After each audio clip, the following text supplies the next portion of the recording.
Hey YouTube, Bowman1951 back at you with another video from a Saturday afternoon. I just got back from some yard sailing, and my community put together a yard sale today. For anybody that wanted to join, they could be put on a map with their addresses from the city website. So this is what I had printed off today. And you know I found somebody with some baseball cards, so I headed there, as well as some sports memorabilia. So I had to make purchases from both, and that's what we're going to go over in this video. First up, these were all a quarter. I grabbed everything here for $2 in these stacks. So there were some programs from, this one's from 85, 91, 93, and a 96. So I think what I'll do with these is just place them around my man cave or take out some pictures possibly from them and end up putting them in a frame. Just not sure yet, but it's some ammo to use. Next up, we got a Red Sox magazine with Teddy Ballgame on the front. Couldn't pass that up.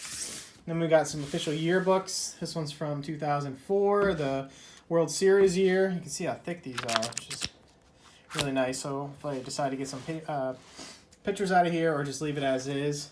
And then 1 year prior to the last World Series of 2012. We got Big Papi and Pedroia and Ellsbury on the front of that. All right, so let's take a look at some of the pictures that, frame pictures that I got from yard sailing today. Okay, so here are some pieces of art that are now going to go on my walls too, if you want to call it art. This all cost me, even with the magazines, about $15. So this was the first nice framed TD Garden of the Bruins. This would probably be $25, $30 in the store. I got it for like 3 or 4 with the bulk discount. Thought this was interesting. The sports memorabilia guy was probably somebody in his 70s, maybe early 80s, that was just unloading everything he had on his walls growing up. So I've got this, I think that's, might be Yaz, don't quote me on that, but 1983 cover of the Red Sox magazine, a couple bucks there. Another Teddy Ballgame, the Hall of Fame plaque. Many people get these signed and then graded. I've got a few of those, but I thought this one would just be neat to hang up on my wall. And lastly, so this is just kind of like a print, I think, but I just liked it, and it was already framed, a couple bucks. Got DiMaggio, Mantle, and Williams there. He had something else that was Mantle, but it just wasn't in good shape and wasn't really.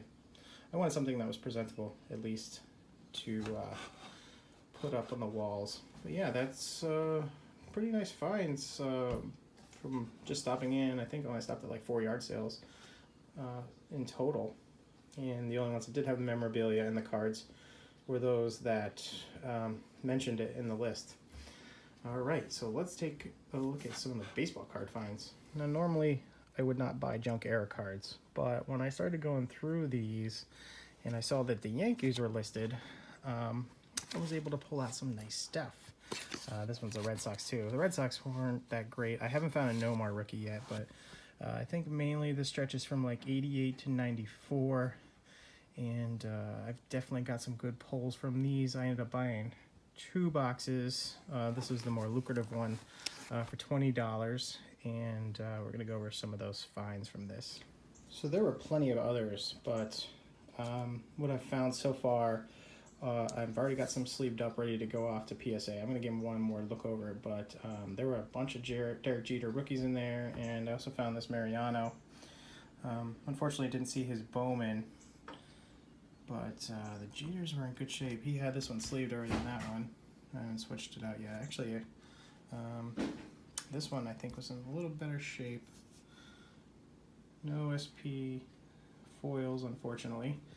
And then I've got 2 Manny Ramirez rookies there, Frank Thomas, and a couple Chipper Jones. Oh, and a Shaq rookie that he threw in at the end too.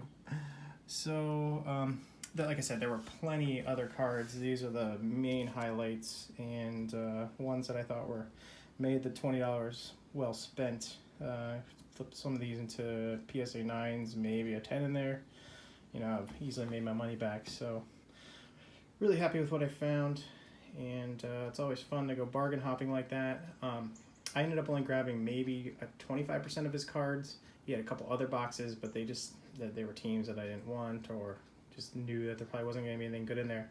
But some guy had offered him, an old guy, had stopped in right when it started, $20 for everything, and he turned it down. And then I gave him $20 for just, a piece of it, and he was happier with that, and ended up throwing a couple extra cards for me. So as I'm walking away with these boxes, and I noticed the Jeters were in there, the old guy comes back, looking to probably up his, his offer to the guy. Whoops, sorry, you missed out on these bad boys. Too bad for you. But yeah, love yard sailing like this and finding some rarities, things I can send off to get graded. And I didn't collect in the probably from 91 up until just a couple years ago, so I don't have a lot of these cards to begin with, and I've always been wanting to buy this Jeter here, so I'm happy to at least get that graded. Look, it was in the box, looked almost perfect here. Let's see, very few issues with it. Perfect corners.